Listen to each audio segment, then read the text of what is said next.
you so much for joining us today. My name is Sonia. I'm one of the directors of social media at Magnify. And this week we have our lovely Mikaela, who is the director of writing. So would you like to take a few moments to introduce yourself? Sure, yeah. So I'm Mikaela. I am the director of writing at Magnify.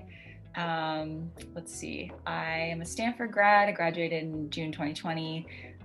Studied human biology, creative writing. So I'm just kind of on a path searching for how to make those intersect and doing research and writing and all that along the way.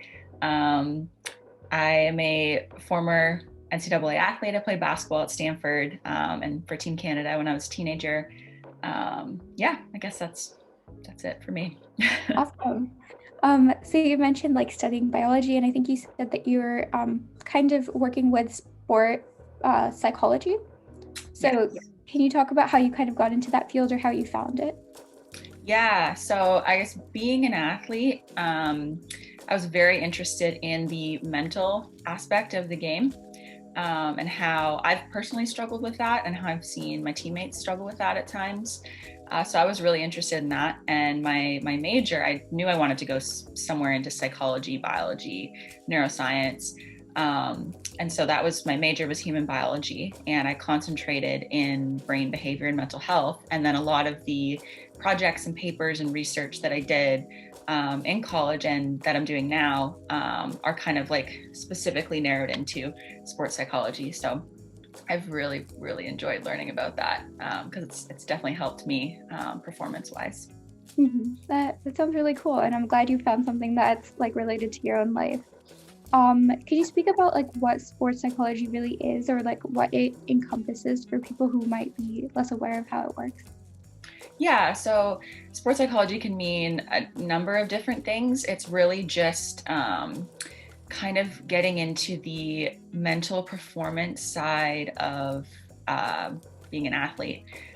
So the psychological factors that are implicated in how an athlete performs, how they think, which is very different depending on the sport. Things like, I guess, things that I can speak a little bit more to are like, I don't know, some mental health things that come up when you're an athlete. Like I know eating disorders are very common, especially among female athletes. So that would be a good example of something that like a sports psychologist would look at, like what kinds of things cause that, and what kinds of dynamics psychologically or physically in their environment cause that. And then sports psychology is also like just the mental components of performance. So like what helps us perform at our best psychologically. So what should we be thinking and telling ourselves? A lot of athletes, like they make a mistake and they beat themselves up in the moment. I'm definitely guilty of that. And sports psychologists will work with athletes to kind of train them on how to talk to themselves, or just how to perform better, how to perform under pressure, and just like, yeah, work through all that, because the mental component of the game is, or all sports, is so important. It's not just about what your body can do. hmm Yeah. How would you say sports psychology links with other performance-ish fields? I don't know like how much you could speak to it, but if you can. Yeah, absolutely. It definitely does. I mean, like, it's very closely linked with like performance psychology in general, which is a huge thing in businesses. I have a really good friend who works kind of just in performance psychology in general. She works more closely with athletes, but also with business people, and just how, yeah, all of that is connected. It definitely is, because performance is a very closely related thing through multiple disciplines. So yeah, for sure, it does translate. Do you think you'd ever be interested in working in the sports therapy field, and how would you see yourself kind of fit into that dynamic? Yeah, that's a good question. I've definitely thought about that. I've been through therapy myself, not related to sports. So I did therapy outside of athletics, so like with a psychologist and that kind of a thing. But yeah, I mean, it's a growing field for sure. And I think that would be really interesting to be in that field, just with my own experiences and what I can bring in that way. But yeah, I mean, a sports oriented therapist, I think, is a little bit different than a sports psychologist. So they're slightly different. Sports therapists, I guess, would deal more with some more specific mental health concerns. Sports psychologists are typically more geared towards like performance and mindfulness related to athletes. So it'd be very different. But in terms of my mental health advocacy and passion, I think it could be a good fit. I don't know, but yeah. I think that's very reasonable, and I think like that's a very you question to see kind of where you see yourself fitting in. Mm. Um, do you think you can speak to kind of the difference between, so in like sports psychology, when you're looking at an individual versus like a team in any sport, what that like intersection or like the differences look like? Yeah, so I don't know how effectively I can speak to this because I've really only seen and worked with like the individual side of things, like an individual athlete performing. But I know that like the group, like a team, has to be like a well-oiled machine, and a very big part of that is like being mind melded, really, and kind of mentally being there for each other, being able to work together. And there's a huge psychology aspect of that. And our sports psychologist at Stanford worked with us a lot as a team, just kind of guiding us in like certain questions, like what are the fundamental things about our team that we value and that we want to work towards. And that kind of helps us all stay grounded and hold each other accountable in those things. And that's a mental component of the game that's not necessarily based on performance physically. And so I guess that, yeah, for the team aspect, that's really all I've had access to or seen. But yeah, I mean, with individual athletes, yeah, you don't get as much of that, like working together and how to bring all that sports psychology is into a whole team. So they're definitely different. But I'm not as experienced on what exactly all those differences are. Yeah. Yeah, that's fine. And I think like you can explain pretty well how they kind of intersect, even if like you might not have enough background to go into specifics. But yeah, I think like that the connections you made a lot of sense. Do you think you can speak to parental pressure? So like obviously athletes have a lot of pressure from not only their coaches but also their parents to do well. Can you speak to how that kind of filters into performance, as well as how some athletes might like what you would suggest they do to kind of overcome that? Yeah, for sure. I mean, parents are a huge component. And I mean, there's this whole thing with athletes about mental toughness, and which is a great thing in a lot of ways, but sometimes I think in sports it gets taken a little too far.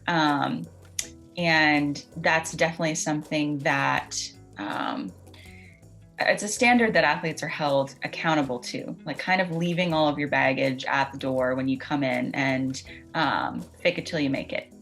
And that's very much perpetuated by parents who want their, especially their young athletes to succeed. I mean, the most interaction, I guess, as an athlete that you get with your parents is when you're in high school, especially if you're like a high level athlete and you're trying to get into college.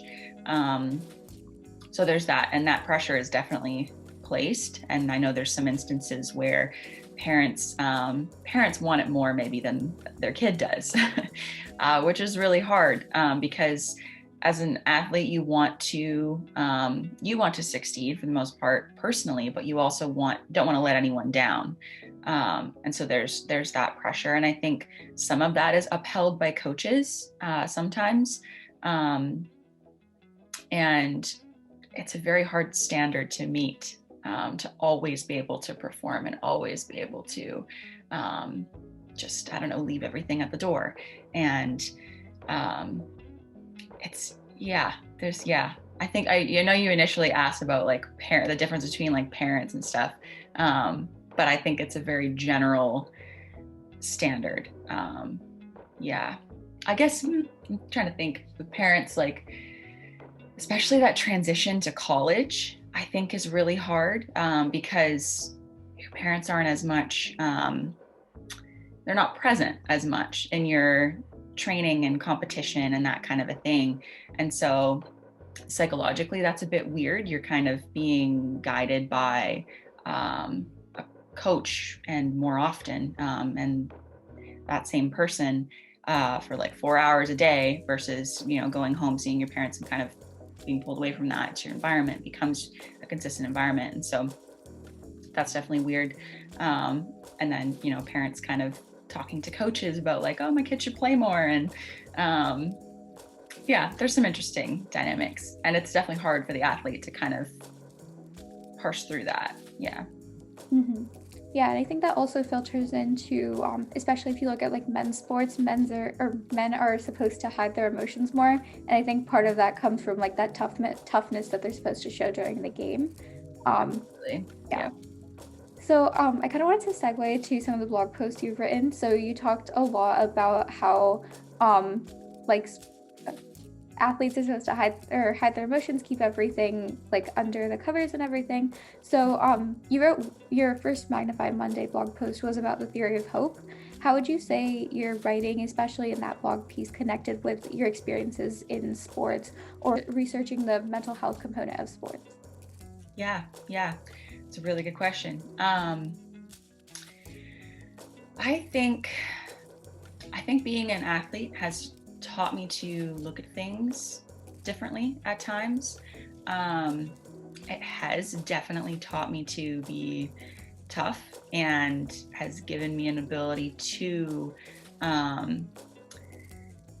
like sort through some of the things that are in my head at times, be them good thoughts, bad thoughts, because there is that like toughness component.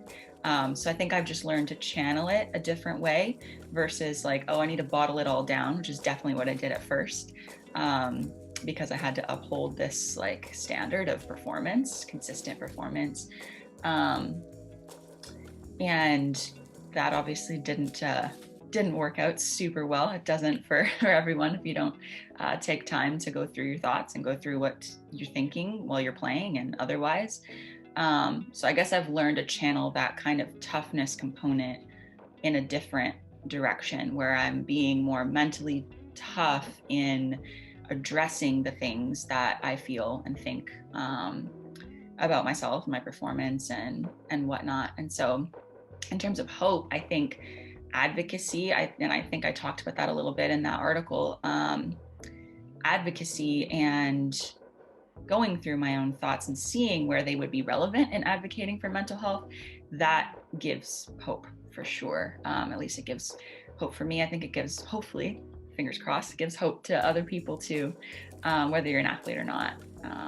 But yeah, I don't know if that answered the question. I hope it did. Yeah, I think it did. I think being an athlete probably makes you sometimes wonder, like, kind of the imposter syndrome where you're like, do I really deserve this spot, or am I really at this level? And I think hope is a big part of that, like just reminding yourself that yes, like I did this and I deserve everything I'm getting. Yeah. So I don't want to keep you for too long. So I have one final question, and that is, what would be some advice for people who are watching, whether they're athletes or whether they're just in some kind of field where they have to kind of perform at a certain standard? What advice would you have for anyone who's watching who fits into those categories?